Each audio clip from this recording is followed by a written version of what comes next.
by the person as Danita Fernandez Gonzalez and suggested to Detective Melich that she left her child with this woman.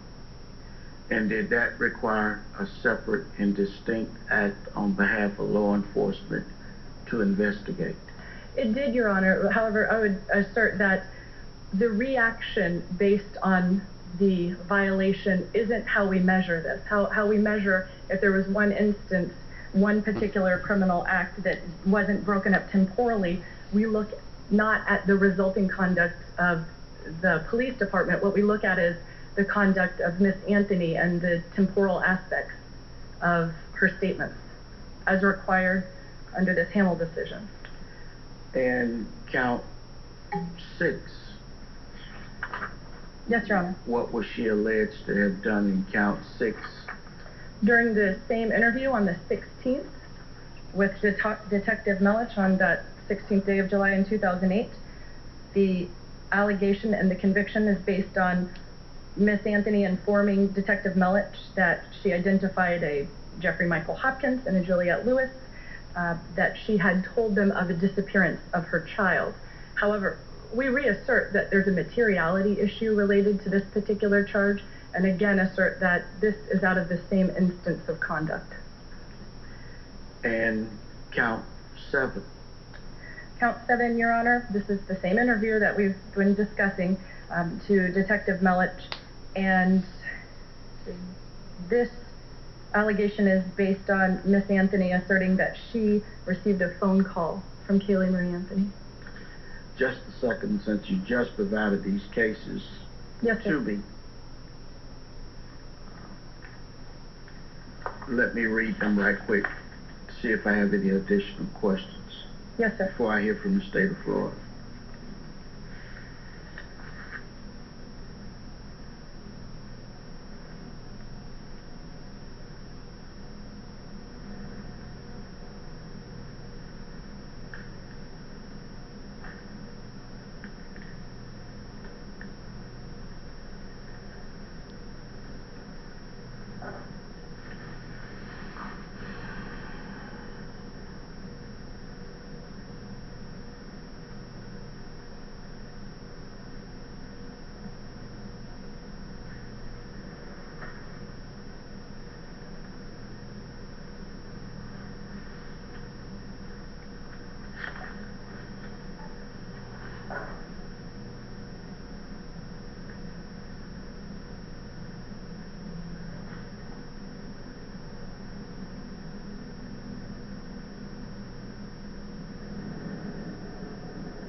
All right, so what Judge Belvin Perry is doing right now is he is reading some filings presented to him by the defense. Turns out that it wasn't given to him directly. Instead, it was given to his clerk. So he's going over some of what she's saying, and the import of what's happening here is this. The defense is arguing that all the sentences, all the maximum 1-year penalties for each of these 4 counts of lying to police should be served at the same time because they came out of the same conversation. But the judge is doing something very interesting here. What he's trying to say is, wait a second, because of each one of these conversations individually, didn't the police have to take a separate action? So he's looking at the actions in all of this, and he's saying, if Casey made, for example, on count 4, a comment to police that she worked at Universal Studios, that forced them to do something separate from count 5. Take a listen. Saying that Miss Anthony did not have time to pause, reflect, and form a new criminal intent for each one of those 4 separate acts. Yes, Your Honor. As the test is articulated under the Hamel decision, there has to be some separation of time, place, or circumstances. In the situation that we're dealing with today, there was one single interview. It can't be said that there was a break in either time, place, or circumstance as required to not invoke double jeopardy.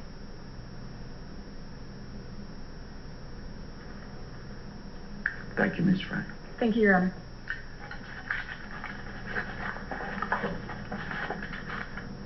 Response from the state of Florida. like the court, I was only provided with this motion this morning. However, I believe even under their case law, as well as case law from the Florida Supreme Court, specifically Valdez, which I did not bring copies of, unfortunately, found at 3 Southern 3rd, 1067, the Florida Supreme Court case from 2009. 3 Southern 3rd. I'm sorry, 3 Southern 3rd, correct. 1067, Florida Supreme Court 2009, and Anderson at 697 Southern 2nd 309, the Florida Supreme Court case from 1997. These are not single acts. This is different core conduct. It is our position that there is a temporal break between each of the lies, and there are several, not just the ones charged, but that these lies occurred over the course of 3 separate statements. The fact that they all occurred on July 16th of 2008 should be of no consequence. The court, through the course of pretrial hearings as well as the trial, knows that Ms. Anthony gave statements at approximately 1 a.m., 4 a.m., and then 1 p.m. on July 16th of 2008.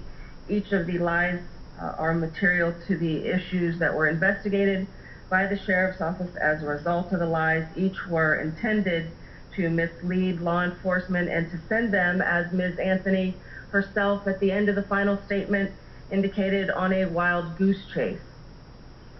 They are not degree variants of the same crime and are not a single criminal act. Most of the time when we're not dealing with multiple punishments for a single act, what we are dealing with are whether or not a single act can be broken up into episodes. We typically see this in sexual battery cases where there are multiple sex acts performed on a single victim at the same time. And then the issue is whether or not there is a break between the various types of penetrations in those cases sufficient to convict for separate acts. And indeed, the case law suggests that there is a sufficient break where an individual does have the time to pause and reflect, as the court has already inquired. Given the fact that there were multiple statements over the course of 12 hours, it is the position of the state of Florida that these separate acts, as separately alleged, do not violate double jeopardy. That their site was 3 Southern 3rd edition, what page? 1067, if I have that right. 1067.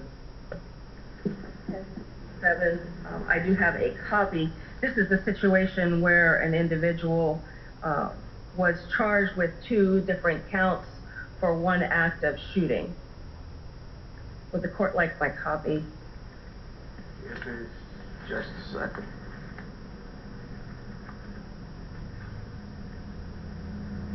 I have it.